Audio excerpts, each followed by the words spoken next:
Well, hi there, folks. Another week has gone by, and we are back with UnAnchored Boston. As always, brought to you by Cold Springs RV, your destination for all things camping. And where?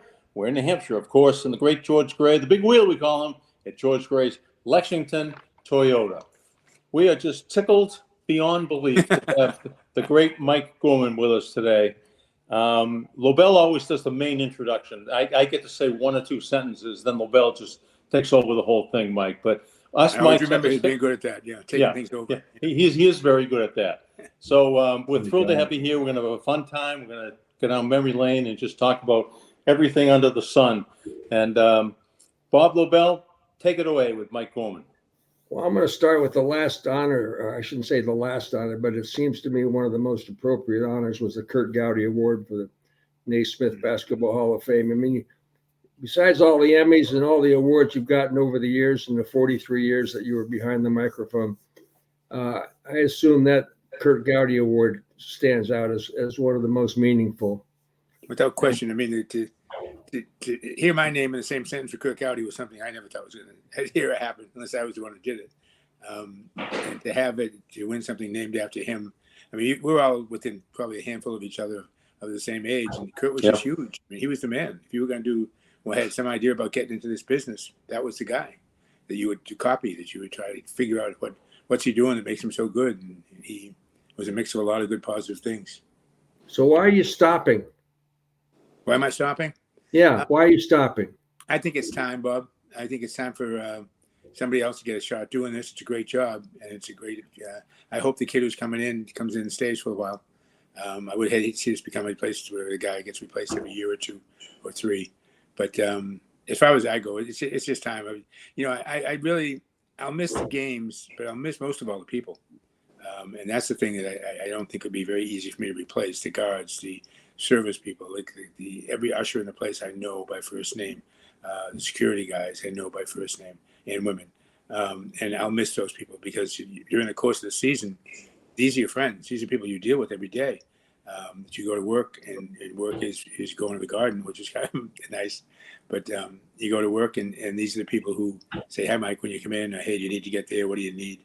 They're always trying to help. And, so I'll miss them, Bob. I'll miss them terribly. But as far as the games go, I don't. I've done a lot of basketball games, guys. I mean, that's a lot of friggin' games I've done. So I'm not going to miss that per se. If I want to see a big game, I'm sure the Celtics will let me in and get me a seat inside somewhere. Or if they're out of town, I can watch it on TV just as easily. But it's time for somebody else to move in. Tommy, unfortunately, left us too soon. And Scal has done a wonderful job stepping in. But now it's time for somebody to step in for me. Mike, have you ever thought about how many games you've actually called? Did you ever try to figure out how many games you called? It's a lot of guys have done it. Grandy does it sometimes because he's a real numbers guy. It's 4,000 or 5,000 up in there somewhere. And if you mix in the college games, I used to. You guys get a kick out of this because we were all in this together at this time. I used to do. The Celtics, I remember, always played on Wednesdays and Fridays. Wednesday, Friday, Sundays. Those were the Celtic dates. Let's start with the Sunday. I do the Celtics on Sunday afternoon. I would drive to an airport. I would get to Syracuse or Georgetown, something, do Monday night there. Tuesday, I'd find a Big East regional game. My wife ran the television network, so it was easy to get scheduled for a good game there. Wednesday, I'd be back in the Garden to do the Celtics. Thursday, I'd go back out and do a Big East game. After the Thursday games, I'd go to the Celtics on Friday, drive to Logan Airport, stay overnight there, get the first flight out in the morning to, say, Philly, do a game at the Palestra at noontime, rent a car, or drive to Seton Hall, do a game there that night. And there used to be that 11 o'clock shuttle you could make out of Boston to get out of New York to get back to Boston. We'd make that shuttle. That shuttle was filled with basketball guys from Boston all the time. And so that was my life. I mean, I was doing 8 games a week for a period of 5 or 6, 7 weeks in a row. And my wife she was great. She made sure that my daughter didn't know who I was, the guy on TV. She knew me as the guy on TV more than she knew me in person. But it was a good life. It was a good time. It was the best basketball. We had, with Tommy and I, one year there, we went 78-2 at home. And you guys know if the team's good, you're good. If the team's bad, you suck as a broadcaster. So the Celtics just picked me at a time that I was just very lucky to be there at the right time. And they were fans were ready to embrace what it was. And Tommy comes on the scene. They all love Tommy, of course. And then I just became his caddy willingly. And it was a great 18 that we played. Well, Tommy was a special guy. There's no question about that. But who was coaching when you started? Was Casey Jones No, Bill Fitch was the first one there. Bill Fitch was your first. And Bill, I went to Bill and I said, this is before the first game, right after the preseason and stuff, I said, Bill, I'd like to come in maybe if I could, an hour before the game or something, and talk to you about 2 or 3 minutes about the game that night so I'd have a good handle on what's going on. And he just looked up at me at his desk and he went, look, I'm going to be busy. I haven't got time for you. You just go do the job. And come Christmas time, we'll either be friends or you'll be gone. Really? Yeah. And I said, okay. And I walked out the door and we became friends. It took a while, but we did. Because as you guys know, he was a piece of work, Bill. Yeah. Oh, yeah. And so that was an interesting thing for me. But I was able to I worked the first 15 years with 1-year contracts.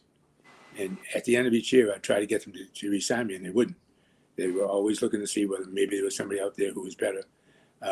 And so I would not find out I was doing the games until maybe a week before the Celtics would open the season. If they still hadn't found anybody, they'd call me and say, okay, you can come back and do the games.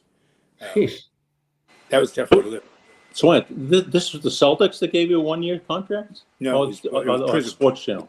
It was Prism, and then I was at Philly, and then it became Sports Channel, and it Can became you put a Fox. name to these companies? What?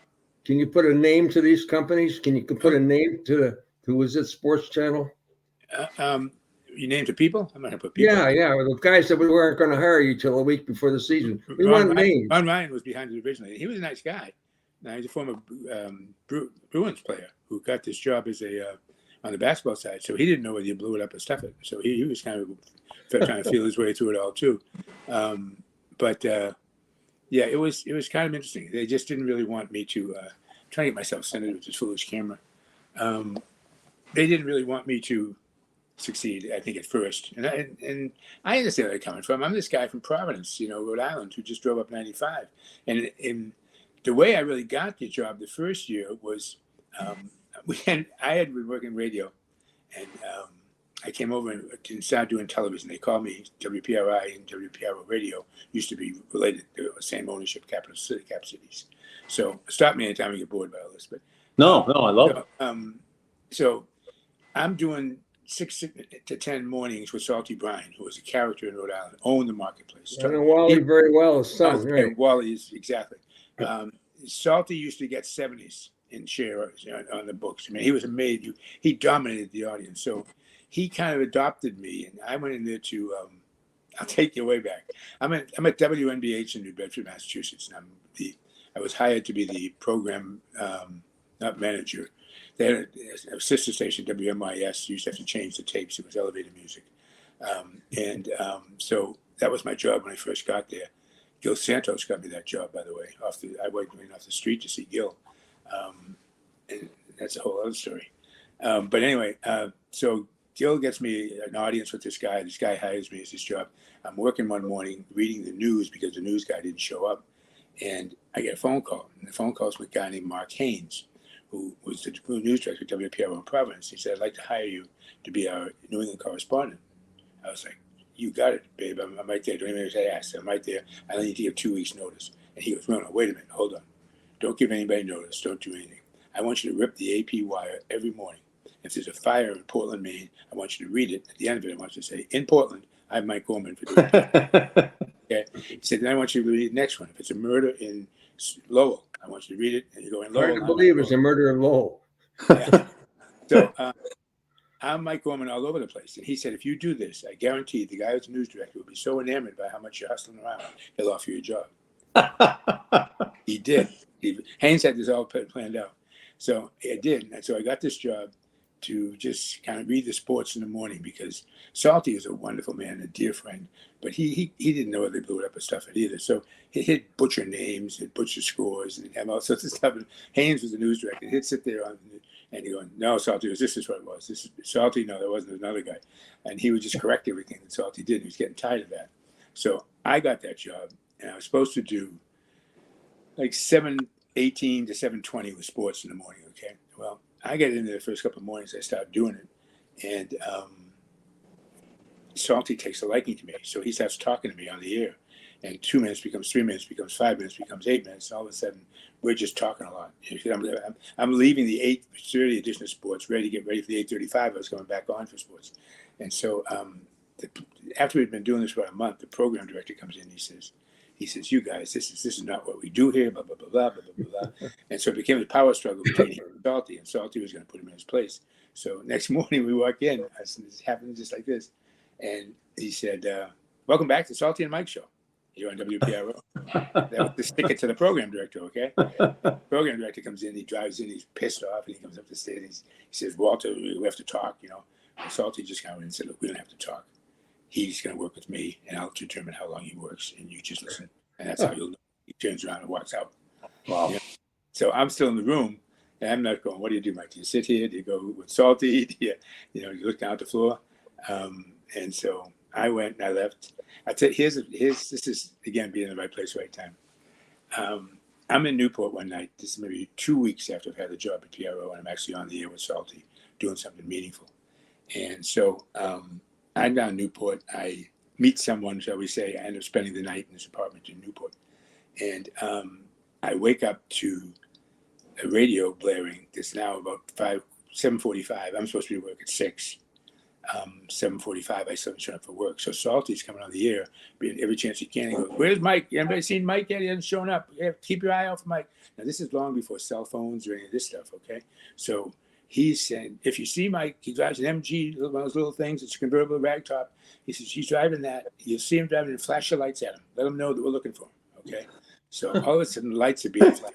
I couldn't see from like that way, all these lights that are being flashed. So I finally get on the air at 8:10 for what was supposed to be a 6 a.m. first appearance. So I'm doing the thing at 8:10. I look up, and here's the secretary for the general manager standing in the door. And she goes, "Mr. Rackerman would like to see you when you get through." And I'm like, "Okay, Mike, you just blew this. It's this great opportunity, and you blew it." We can use any kind of language, and we can go on right now, right, on this podcast. We're pretty free on that kind of stuff. No, you go for it. Yeah, you can go in. This is like a roast. This is the Tom Brady roast, but you can go for it. So I go in, I sit there, and Rackett, as he became known as my friend, but Mr. Rackerband is on the phone, and he's on the phone. He just goes, "Just give me one of these. Go sit down over there somewhere." So he finishes the phone call, and he walks up to me. He sticks his hand out, and he says, "That was great shit this morning. Do that a lot, okay?" About what? So now I'm thinking, like, okay, now I'm getting paid to be late. I'm thinking, this is what I've been striving for all my life. I'm going to get paid to show up late. So I do, give you the whole 9 yards here. I'm doing Salty Show in the morning, and the guy named Jim Rose, Red McCreary, started with Red McCreary. Red McCreary was the 611 sports guy at WPRI. So he walks into the news director's office one day, and he says, "I'm leaving, and I'm leaving now. I get a job in Orlando, but they want me to start Monday. Bye." And he turned around and walked out, and he was gone. So they took the weekend guy, and Jim Rose, they called him, and they said, "Jim, you've been promoted to Monday through Friday." And they called me, and they called about 5 guys, actually, who were on audition. They auditioned, they picked me. So now I'm doing 6 to 10 in the morning with Salty 5 days a week and weekend sports. That lasts for exactly 3 weeks. Rose gets offered a job in Chicago. He leaves. Now I'm Monday through Friday. I'm doing 6 to 10 in the morning sports. I'm doing 7 nights a week at 6 and 11 o'clock news until they find a replacement, which was about 2 or 3 months later. So I just did this all the time, and if you lived in Rhode Island, you couldn't get away from me. I was going to get you either on the TV, I was going to get you on the radio, I was going to get you late at night, and so I had that job. Here's where Tommy comes into play. We're sitting around one day, and they had inherited through getting Providence College rights to 3 games, okay, and nobody was doing Providence College basketball or anything like it in Rhode Island. So we're sitting in a meeting, and this guy says, "Who are we going to get to do color?" And I said, "Well, why don't we get Tom Hinson?" He says, "Tom Hinson, I don't want to come down here to Rhode Island to do color. Get out of here." I said, "Well, why don't we try? He said, "You try. If you can get Tommy down here, you cut the deal." I said, "Okay." So I called Boston. This is what never could happen anyway again. I called Boston, and this lady answers the phone. I called 411 information. I get a number for this Boston Celtics on Causeway Street. Lady answers the phone and says, "Boston Celtics." I said, "Tom Hinson, please." And she goes, "He just left. Let me give you his home number." She does. She said, wait about 20 minutes till he gets home, because I know where there's a Newton there. It takes him a while to get there. I waited about a half hour. I called. Tommy answers the phone. I said, Tom, my name's Mike Gorman. I'm doing this. They said if I could have you as a guest and be the color guy, we could start a new relationship if you want to do blah, blah, blah, college basketball. And he looks at me and he goes, all right, what are they offering? And I said, I gave him the number, and he looks at the number. He literally put another 0 on it. And he said, okay, that's the number I want. And he said, that's what I'll do it for. And I said, okay. So I get up to leave, and he goes, wait a minute, sit down. I sit back down.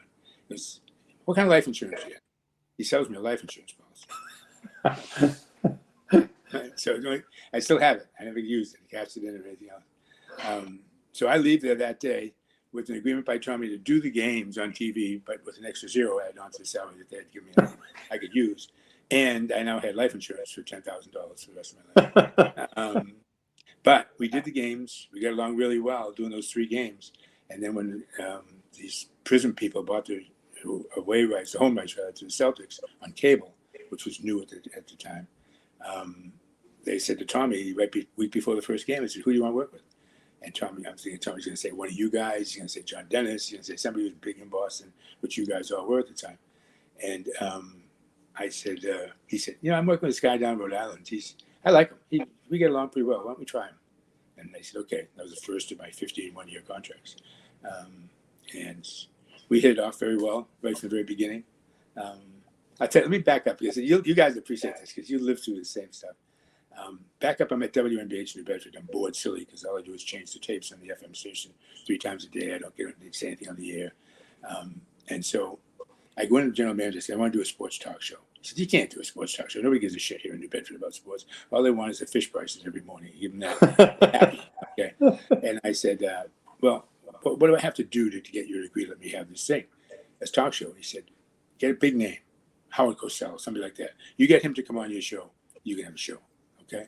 Same deal, honest to God. I look up 411 information, call it New York. Lady goes, WABC New York. I said, Howard Cosell, please. She goes, one moment. I count to 3, and he goes, hello? It's Howard. Okay. What? Yes, it's Howard. I said, Mr. Cosell, my name's Mike Gorman in New Bedford, Massachusetts. I'm working at a small radio station. They said if I could get you to come on as my first guest and they'd give me my own show. Will you come on? Pause about 4 or 5 seconds. I did that, maybe he hung up, and he goes, when? I said, how about next Sunday, 6 to 8? He goes, that's Mother's Day, And I said, yeah. All right, here's my mother's number. He gives me his mother's phone number. He said, I'll be there that night having dinner. You got 10 minutes from 6 to 6:10, I'll give you. I said, thank you, sir. I'll take it. Okay. He comes on at 6 o'clock. I get teary when I think about this. He comes on at 6 o'clock.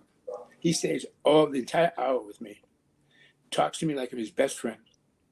For years we've known each other, Mike this, Mike that. It's always Mike, okay? After it's over and I go on to thank him, he says, no problem. This is off the air, no problem. He says, who are you going to have as a guest next week? How are you going to top me? And he laughs. I said, well, I don't think I'll top you, but I'll find somebody. He said, let me give you a phone number. I'll give you a phone number. This guy in Chicago. He's a young lawyer, but he wants to be a sportscaster. He's very good. Talk to him. Brett Musburger. The third guest I had was the coach of New Bedford football, and that was the end of the show. The guests, Howard, Brent, and the football coach at New Bedford High. Wow. But that was the first thing I ever did on the air, was that talk show. Well, you were destined for greatness. That was obvious. Destined for greatness. I mean, Michael, I listened to a couple of tapes I have of those days. I had such a New England accent; it was ridiculous. You couldn't understand me half the time. That's from your Dorchester days. It's exactly right, my Dorchester days. I've known you for a long time. I've known your background, and you were a member of the Wolfpack, the Boston Latin, and Bow State. You probably played for Luskatov, right? Yeah, I did for briefly. Yeah. Yeah, and so I played briefly for Coos. That's why I got to meet. I was trying to make the freshman basketball team at BC, and actually it played pretty well in practices. And Coos called me in and he said, "Look," he said, "you're doing okay, but," he said, "there's no place for you going forward in this program. I've got scholarship commitments here. I can get guys. I'm recruiting Billy Evans, was his number 1 recruit at the point guard position." He said, "And they're frankly better than you." And I said, I believe they are too. He said, "Do you want to stay here at BC? Or you want to go someplace you might be able to play?" I said, what do you have in mind? He said, I'll call Jim Lesketoff.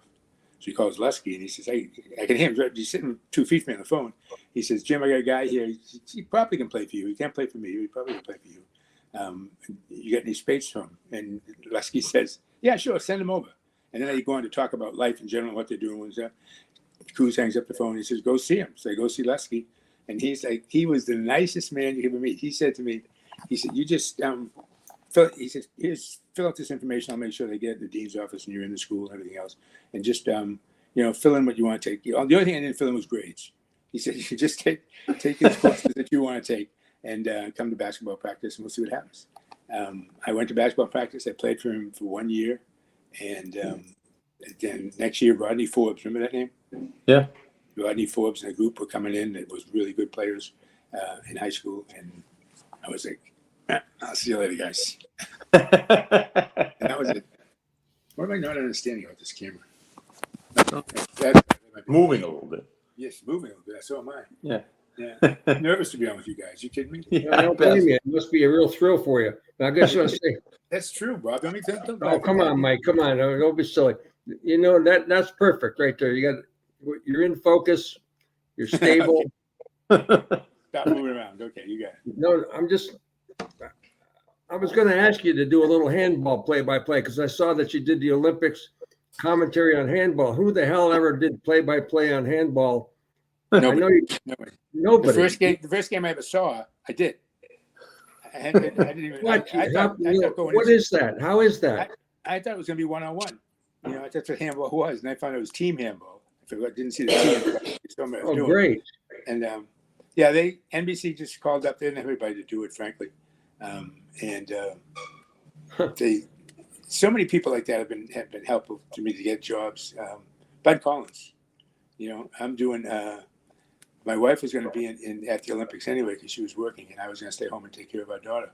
I get this phone call one day from David Neal, and he says, "Do you want to? Can you do tennis?" And I said, "Sure, I can do tennis." He said, well, I'm sitting here with Bud Collins, and Bud in the back goes, "Hey, Mike." I said, "Hey, Bud." He said, "Bud says you could be our guy in tennis. Do you want to go do tennis at the Olympics?" I said, "Yep." So off we go, and I did. That was great. I knew tennis. I didn't know team handball. Team handball was like hockey without the ice. Go ahead. Give us a little. Can you give us a description of what? I can't, Bob. No. It's been too long to do that. But what it is the guys who come to admire real fast, they throw this ball. It's kind of like a softball, but it's actually harder than a softball. It's about that size. And, I know what handball looks like. I've seen the walls. I know I've seen guys play, but there's no way I could describe what they were doing. Yeah, especially when it's 5-on-5. But you can I could get within 2-3 feet of you and throw this ball as hard as I can at the goalie who's defending a net. It's kind of like a lacrosse size maybe, but I mean, these goalies were nuts. These guys are throwing these things up, bouncing off their forehead, their chest, everything else, and picking up. They run the other way. It's a crazy game. I enjoyed it. That was fun. So the question is now, and then of course we haven't even talked about the Navy yet. Before we even get to Larry Bird and everybody else, are you going to write a book?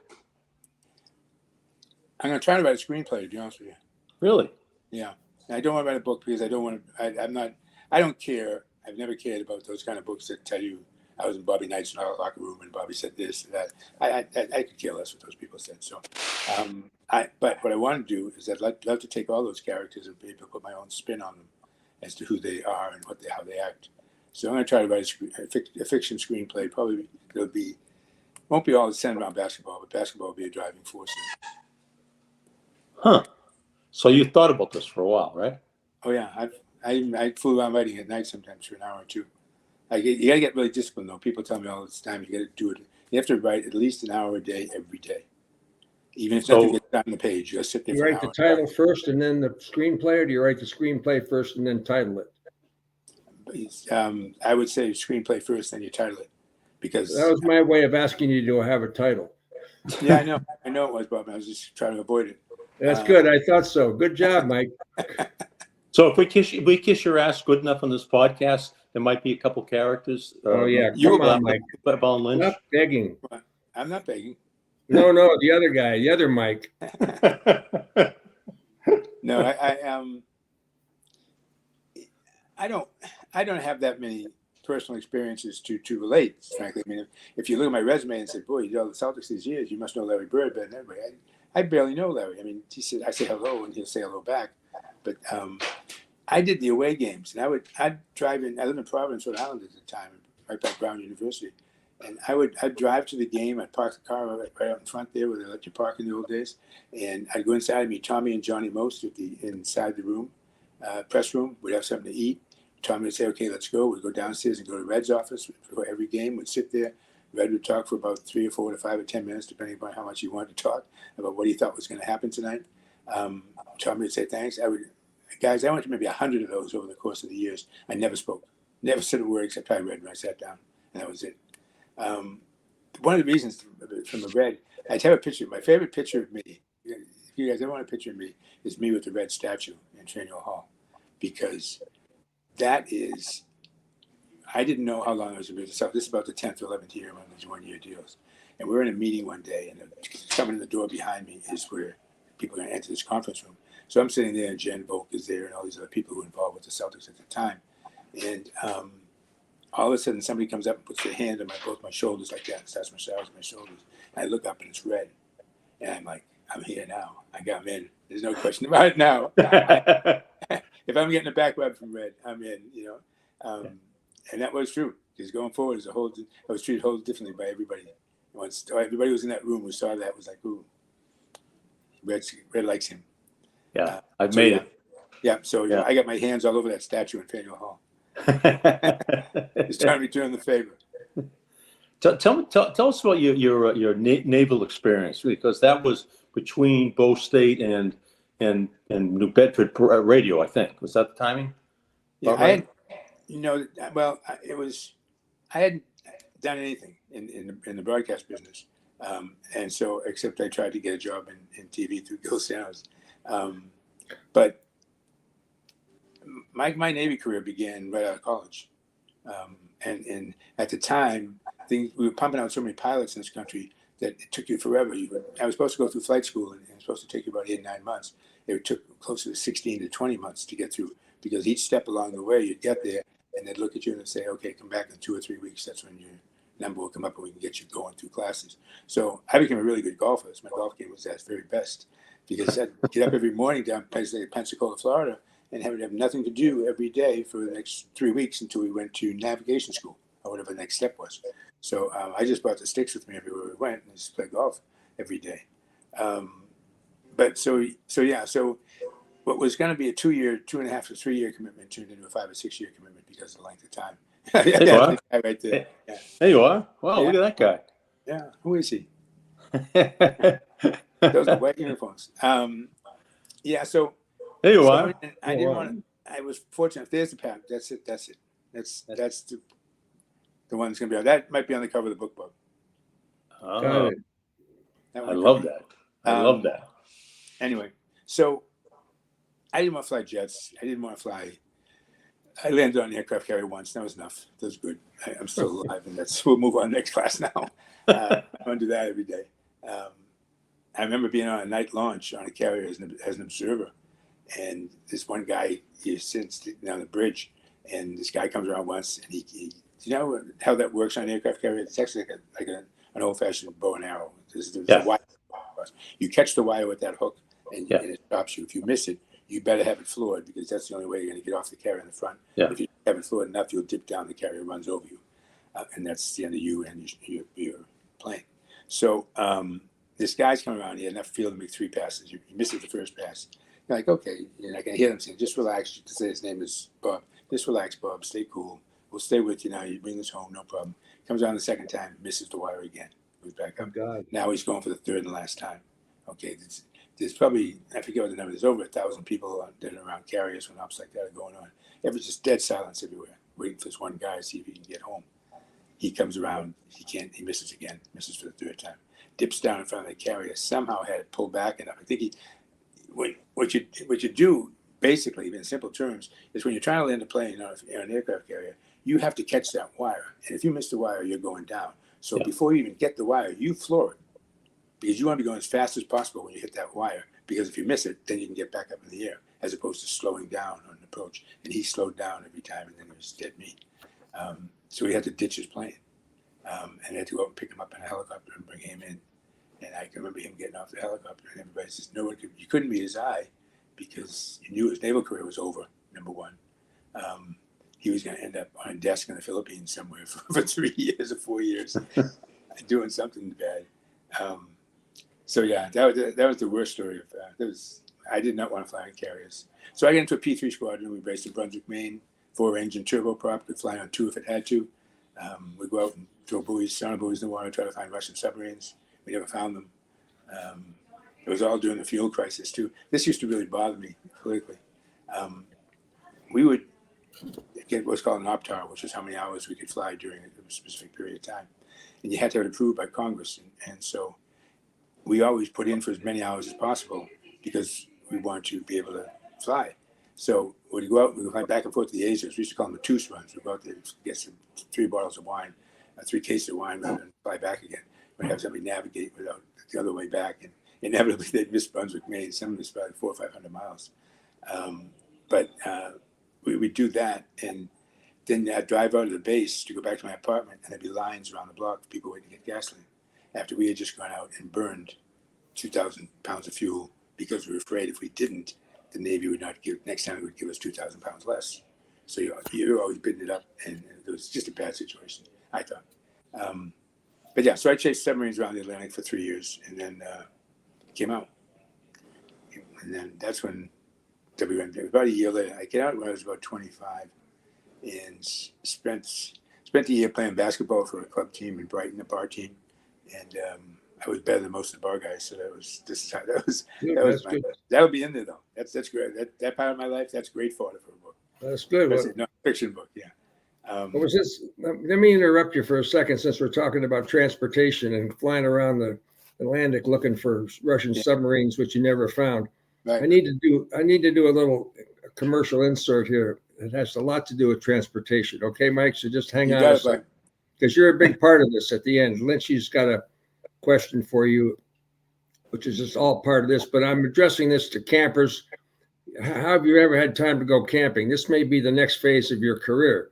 Could be. You could be the gadabout Gaddis of the new generation. Most people don't know who I'm talking about, but I think you might. I know the name, but I don't know what it is. Okay, good. That's great. But campers, it's mayhem all month at Cold Springs RV. For the first time in their history, their campers kickoff event. It'll be all month long. They call it mayhem. Get to Cold Springs RV in May with every 2024 model. Everyone is priced to move. They even have a handful of 2023 models available, up to, get this, 50% off. You might even be able to find a Russian submarine if you look hard enough. Go to Cold Springs, visit them. Cold Springs RV, Route 114 in Ware, New Hampshire. That's Ware, New Hampshire. It's just west of Goffstown and north of Tingsboro. And tell them Lobel and Lynch sent you. Online at coldspringsrv.com. You will not be sorry. You'll be one happy camper, so to speak. You're a happy camper. Lynchy, for Mr. Gorman, our esteemed guest today, go ahead and lay it on him. All right. Since we don't have any funds to pay any of our guests. Well, they don't get paid either, so there you go. Yeah. I know that. I know that. We just do it for the love of the competition. That's all. So remember, John Madden didn't like to fly, so they built a Madden Cruiser. Right. So we come up with the idea with Cold Springs to build a Lobel Lynchy Cruiser. And when it's finally built, we're going to give each of our guests the use of it for 1 week to drive cross country. We'll fly you back from the West Coast. But the question is, the one stipulation is you have to bring somebody with you to ride shotgun that you'd like to have a conversation with all the way across country. Okay. So of all the people you've covered, encountered in your life, who would be the one person, or maybe like you didn't get to know that well, that you'd like to ride shotgun and get to know? This person has to be well known? No, it's your guy. This is your person. Oh, no question. I go with Bill Bridgen. Do you know Bill Bridgen? Yeah. Bill used to be the head of where we work now. It wasn't Fox at the time. I mean, it wasn't NBC at the time. But he went through there. He's now in charge of all the regional sports networks for NBC, and is a great friend of mine. We're different by about 25 years in age, but we see things very much the same. He's like my brother. So yeah, and he's funny as hell. I mean, Which 25? Say what? Which 25 years are you talking about? Upper or lower? You say he's 25 years of age difference. So is he 25 years older or 25 years younger? I'm sorry. He's 25 years younger. He's a kid. Okay. All right. Yeah. But he's a character. And if I were going to try to get somebody that everybody would know, or people I've met, it doesn't have to be Mike. It's just who you care about. Coos. I would love to have Coos sit maybe for a couple of days. Oh yeah. I talk to Bob a lot, and he's a wonderful man. He's just he does things. He turns TV and radio off for 3 hours every day in his house, and he just does nothing but read. And it can be fiction, it can be nonfiction, it can be newspapers, it can be anything else. He'll read. So when you talk to Bob about if he starts directing it towards the subject, you better be ready because he's probably loaded for bear. He's a very interesting man, and he cut me from his basketball team. I still love him. Oh, I can remember Coos coaching over at BC. I still call him Coach all the time because that's when I got to know him over there through Barry Gallup and people like that. Yeah, and that's why we call him Coach. When did you guys get out of college? I got out I would have got out in 75. I got out in 76. I went to prep school for a year. Okay. Oh God, here's this story again. I'm not telling any stories. Huh? What is it? Always Harvard this, Harvard that. Always I did not mention that name. How many prep schools in Dorchester? You know how many prep schools are in Ohio? Come on. So when did you get out of school? What year? I got out in 61. 61? College? Yeah, like 1961. What's the big deal? What did you get when you were 12? You got college in 61? No, I got out of high school in 61. Oh, okay. Okay, yeah. That's when I got out of high school. 70. I got out of high school in 65. Okay. Okay, you guys are younger. Big deal. So it's okay. I got out of college in 66. Now there's where I took an extra year. You'll be the old guy, Bob, okay? You'll be the guy who What is this? The Tom Brady roast? How was it? Do you watch it? Anybody watch it? I watched it. Now that's my question, Mike. Oh, Lynchy watched it. Now my question to you is: you seen it? No. I saw clips. That's all. Yeah. Okay. And Junior, what's his name? I never can remember these football guys' name. I thought this week, Mike. I thought this week was after last Saturday's Bruins game when they beat Toronto in overtime, sudden death. This town was on fire. It was all about Bruins and Toronto sudden death. Yeah. It's amazing how quickly things change. The news cycle is so short because the minute that Tom Brady roast dropped, which was Sunday, it is all anybody has ever been talking about. It's remarkable. It is just, it's just electrified the population, and really? All for the wrong reasons. Actually, if you want to see it, buyer beware. Okay, that's all I can say. It is the best and the worst at the same time. I don't know how else to describe it, Lynchy. No, I asked two of my buddies from Dorchester. They said, "I don't have HBO. What are you kidding me?" With the Barracuda jackets with the collar turned up at the same time. I've never seen anything like it on television ever. How did Tom look?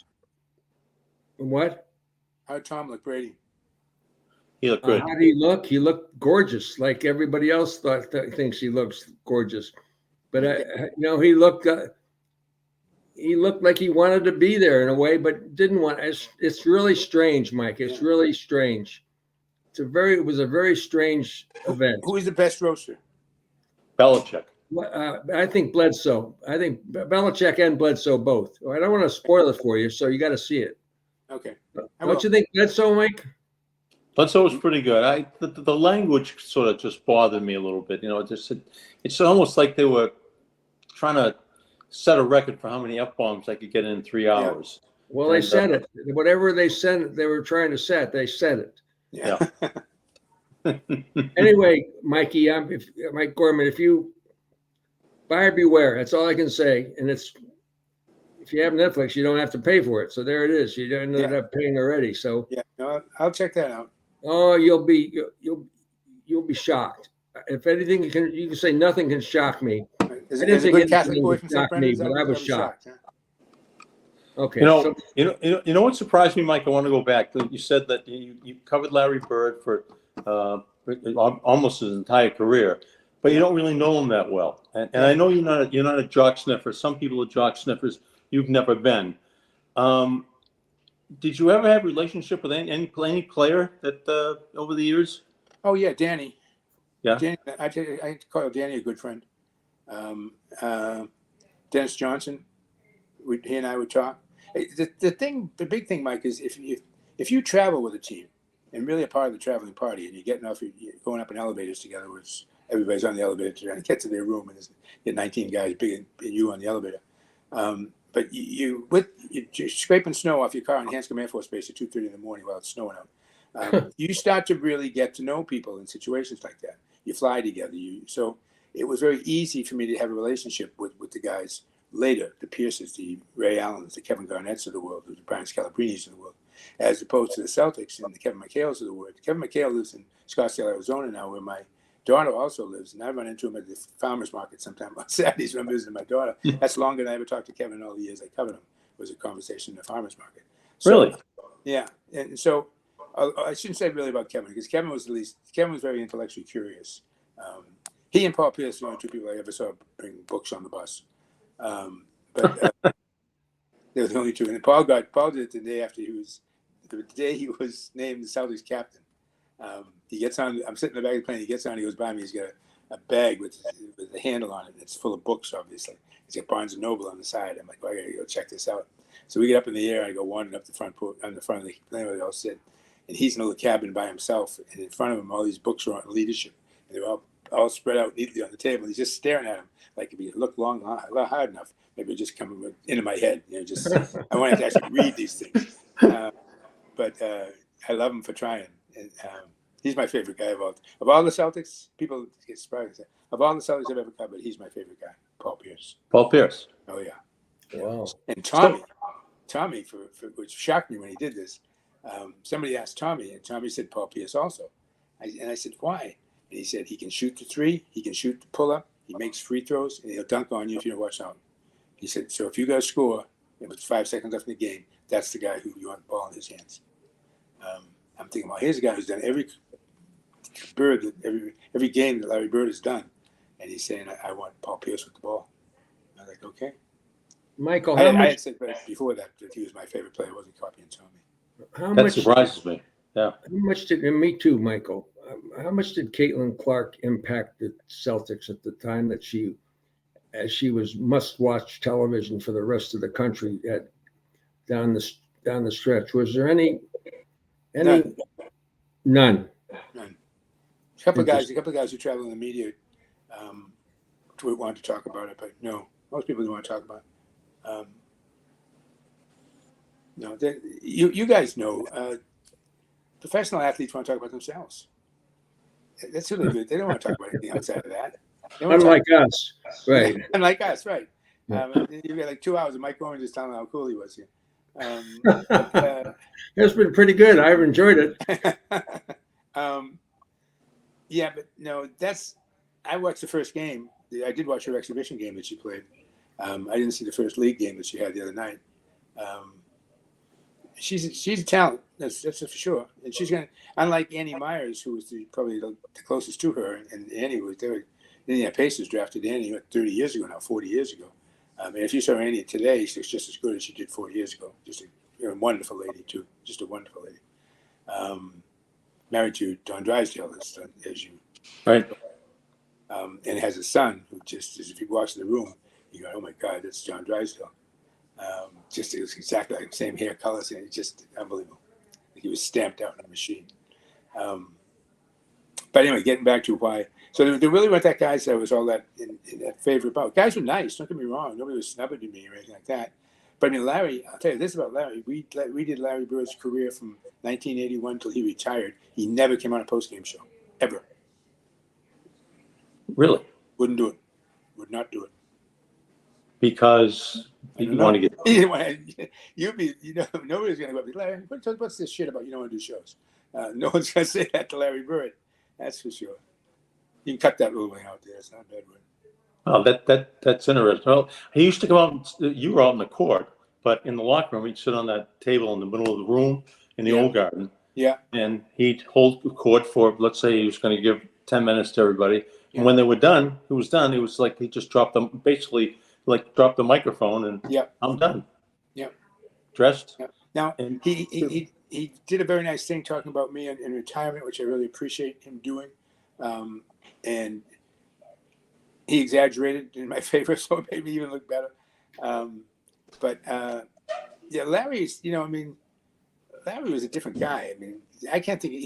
If you want to say who's the most unique personality you ever ran into, I mean, he wins by a landslide. Here's a guy who compared the playing for the Boston Celtics to work for the sanitation department in French Lick, Indiana, and said basically, okay, I could do either one of those and be happy. Interesting character. Huh.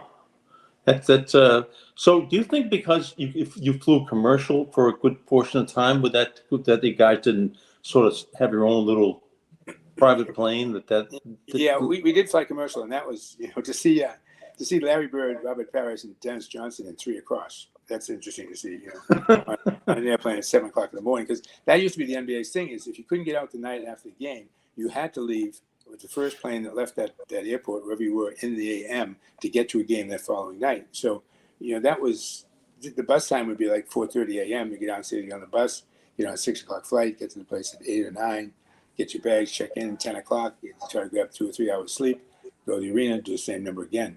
I always felt like, do you guys ever remember that movie Almost Famous? Yeah.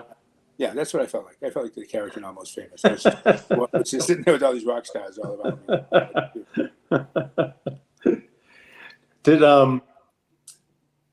Let me ask you about this year's Celtics team. That they're as deep as they've been since 1986, I think.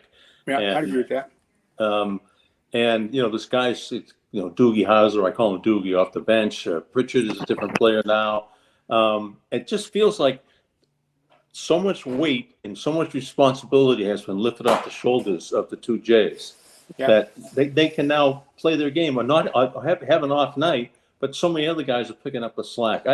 I just see them blowing through. I can't wait for the Knicks and Celtics because that'd be like old times. But and they may waltz their way to the whole thing. I don't think they'll waltz their way. I think there'll be a 6 or 7 game series with New York, and then I think they beat Minnesota in maybe 7 games. That's going to be a heck of a series. And, it's going to be tough. Minnesota comes in the game. They beat the Celtics twice this year. They're a cocky bunch. They got a ton of talent. They got the Ant-Man, who is, you guys I'm sure know all about him, but some people don't yet. That's the next great face in the NBA without question. That is the next great player the NBA has. You take right up. LeBron will be moving out, and this kid will move right in his place. And for 10 years, he'll be the best player ever. There are sound bites of who does Jason Tatum like to watch? He wants to watch the Ant-Man. This guy, Bob, you'll get this. He does something I've never seen. Most players, when they go in to dunk the ball, will go. I wish I get my hand out here, but they come in at maybe a 10-30 angle. To 12. Their body is not like that. The head of the body is the head. This kid goes up and he levels off at about like 8 feet above the basket, and suddenly you look, and his whole body is parallel with the court. He's flying, and then he throws it down. And he has to avoid the rim most of the time because he's cut himself so many times hitting the rim with his head. And it's usually down in here he hits it. It's not like in the top up here. He's hitting it down low. He's an amazing athlete who was not that great at Georgia for the first year he was there. Got better the second year. But he's going to be one of these guys. The guys I've always found that are the most successful in any sport are the guys who, after college, get better. They don't just peak out in college as the best quarterback or the best wide receiver, or the best anything. The guys get better. Like there's another 4 years. Prime example of that is White for the Celtics. Derek gets better. I'd have to say that he's a pretty remarkable player that's pretty much undercover. He's suddenly 30 points a game guy. I thought he's gone under the wire. There's a Brad Stevens connection that. Yeah. One of the great things you mentioned, Danny Ainge is one of your favorite people. One of the great things that Danny Ainge did, he hired Brad Stevens. That's right. And he hired him as a coach, but let's face it, I don't think that's what Danny Ainge had in mind when he hired him. No, he didn't. No, Danny had some things. Danny was going back home. Yeah, I thought so. and that's okay. He has the right to do that. Absolutely. He left the franchise in better shape than when he came. I think I would say that's a fair assessment. I mean, Brad Stevens, you can just point to Derek White and say, there's example number one, that he knows what he's doing. He does. Yep. Now, I wish if I could get in Brad's ear and have him do one thing, I would have him find me a Charles Oakley, a tough guy. We people laugh at me, and some of the coaches get upset with me saying this, but we need a tough guy. Pritchard wants to be it, but Pritchard, God bless him, is only 6 feet tall. Yeah. We need somebody who's about 6'8" and about 240, who, if you drive the lane, he's probably going to hit you across the eyes once or twice. And next time you're coming down the lane, you're looking for where he is, and then he's accomplished his job. We don't have that. In every playoff game, as you guys know, because we've been to thousands of them, every playoff game, every playoff series, is a better way to put it, comes down to 1 or 2 moments in the game where people are really physical with each other. And I'm not sure who's going to do that for the Celtics. I'm sure there's a lot of guys who'll try. And I don't know who's going to be the tough guy. So we're going back to Leskatov, Silas. Celtics have a great tradition of that. Big Baby might have been a tough guy. Leon Poe. Leon Poe, yep. Guys like that. Didn't play that much, but when they did play, they were a factor. Yeah. And usually a physical factor. Yeah. When they came in, the 11-point lead stayed at 11 points, didn't go down to 5. Yeah, that's right. When they came into the game. And when the kid from the Knicks there comes driving down the middle with these little scoop layup shots, somebody's got to plant him a couple of times. Nobody does right now. He gets to the rim very easily. Somebody's going to have to hit him. It might not be a Celtic. It might be somebody in this series they're involved with right now with Indiana. They've lost the first 2 games, which they say it's not a series until you win on the other guy's court. But I don't believe that. Once you get 2 games lead on somebody, it's hard because everybody's good. I tell guys all the time, what's the difference between the NBA and college basketball? I said, take the very best player in your conference, not in your school, take the very best player in your conference, and he's probably not good enough to make an NBA team. Yeah. Well, say, okay, now that you're out of it, maybe you can speak more freely about your favorites. I know Paul Pierce, you said was your favorite player. Danny Ainge was one of your favorite people. But who was the best coach? Who do you think was the best coach that they've had under your experiences? And who was the best player? Well, the best player is obviously Larry. I mean, that's an obvious. You couldn't anybody can come up with any answer other than Larry is not paying attention. In terms of who is the best coach, Casey Jones, I thought, was really good at handling people, which I think is so much a part of the pro job of these days. In college, you have all sorts of things. You can tag minutes. You can say to the kid, you do what I tell you, or if you don't do it, you're not going to play. You can't do that in the pros because if you do that, the owner will be down there saying, "What the hell are you doing? You're going to play my guy you're paying $19 million to." So that's a difference there. Casey, I thought, was really good at running the team. He let the players speak out. Bill Fitch he was a good coach, no question about that. He became a favorite of mine in time, but he could be a tough get-along for a lot of people.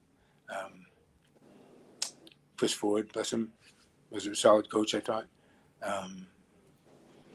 Doc Rivers is a personal friend of mine, and he won a championship here, which makes him pretty high on the list.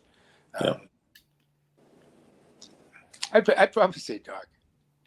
It's not a very popular choice, but I'd probably say Doc. Really? Yeah. Right, who would you say, Michael? I would have to say, coaching-wise, I would have to say Fitch. Okay. At best you coach. Agree, Lobel? I would have said KC because I knew him personally. Of course, I knew Fitch when he was in Ohio. Mm-hmm. And he brought ML Carr here. I think that was one of his first. Anyway, I just thought KC was the quintessential coach because he was such a good guy. But, strategy, get the ball to Larry. I mean, what else do you need to know? That's exactly right. That's what he did. Exactly. What else do you need to know? So how bad? I mean, how good or bad could he have been? That's obviously he did the obvious. It wasn't about his ego. If possible, too, he would always have us stay in a place that had a piano in the lobby. He'd go over and sit down and stop playing. That's another thing, right? So but I can't argue with X's and O's and Fitch, but I don't think he was one of the players' favorites either, Fitch. No, Fitch was not a player's favorite. No. Yeah. No. Yeah, it's like the players moved to get him fired, right? Yeah. Hey, you heard about Charles Lee leaving, taking the job? Celtics assistant coach. Oh, yeah, he just took a job with Took the Charlotte job today. Charlotte. Yeah. Right. Yeah, good for So him. his Joe. Anton Stoudemire was his number one guy. He's now the coach for Georgia Tech. Lee moved into that position as his number one guy. He's now gone. Joe's going to be like 30 years old. He's going to have his own entourage of guys out there. Like, I the guy who coached for Popovich once. The guys who coach, he's going to have all these guys who coach for him. A little pile went on to. But what do you think? What do you think Red would say when he looks at like 16 assistant coaches, like on every two benches in the NBA? What would Red say? They probably send some of them out for coffee. Does have to go get some Chinese food? Chinese food, yeah, that's it. Chinese food. Yeah. What about this coach, Mike? What about Brazil? Yeah, what about him? I love him. I think he's, Tell me why. He'll be the coach of the Celtics 10 years from now. Really? Yeah, so I think. Why? He understands players. He understands what makes players tick. You talk about a tough guy. He might be the toughest guy on the Celtic team. I mean, some of these practices that he holds, and he has these little games. They play 3-on-3 or 4-on-4. He just kills people. I mean, he kills them. But that's the way he played in college. That's the way he played for West Virginia. That's the way he played at Bishop Hendrick High School, which is where I first got wind of him when he was down there in Rhode Island 15 years ago. But I think Joe's going to be here a long time. And Joe's open to suggestion. Joe's, if you talk to Joe, the lights are on. He's not like giving you one of these where he's, I see players do that in post-game interviews all the time. The interviewer, who is probably 2 feet shorter and is in an awkward position to begin with, is asking a question, and the guy's like high-fiving people going by him. Just pay the blank attention. Wait for a couple of minutes here, then I'll let you go. But, come on, get serious. They used to have when Lobel asked questions. I used to see the Oh, shut up, Michael. Come on. Mike, let me ask you this. Were you blown away by the amount of public affection bestowed upon you during this last year at different intervals, especially the last week? Yeah. And were you just stunned? Flabbergasted, really weird. Huh? Flabbergasted. Yeah. I mean, did you have any idea people felt that way about you? No, none. I went. Come on, if somebody was going to pay you to be late for a radio show, why wouldn't you think the world was at your feet? There's this little deli that opened. Actually, they don't have any frontage. They just have a little one of those signs they hang outside telling you what the menu is for today. I went there for the first time today. I was the only person in there, and the two people behind the screen were both Hispanic. Okay, this kid comes in behind me to order a sandwich. I find out later he's 29 years old. He looks at me. He started to cry, and I said, "Are you okay?" And he said, "I can't do this. This is where it hits me, Michael. He started to tell me about he and his father would watch me and Tommy. And he said, from the time I was about 15 to the time my dad passed away about a year ago, I watched every home game. And I knew it was like on my calendar, it was like, I can't do this with my buddies because I'm going to watch the game with my dad. And he said, it was you and Tommy. And he said, would you take a picture of me? I took it in. So I took a picture of him with me in this little deli by ourselves. And his tears went down his kid's face. He said, I'm sorry. He said, when I walked in and saw you, he said, I lost it. So, like I'm losing it right now. This is a screenplay. You know how to end a screenplay. You know how to. We ran out of time, Bob. So we're getting close, but you're just tying it all together with the best story of the whole time that we've spent together. Really, Michael, this is spectacular. You know that. This is really heartfelt. This is, I always thought about when you sit down for an interview, if you sat down with Larry Bird, you don't want to necessarily talk about basketball. You want to talk about who are you? Yeah. Let me get close to your soul. Let me get to some of your really heartfelt secrets. It's like something you'd want to do with Orr. Who are you really? Exactly. Bobby, yeah. And so, thanks for opening that window. Okay. Thank you for sharing that for me. Like I said, it's I felt like I was at my own wake for about 8 weeks, 10 weeks. And Yeah. people just came along paying respects. I know how many people, like, even when I'm doing the broadcast, we're located right now, this crowd's real close to it. And people go behind me all the time and just touching me.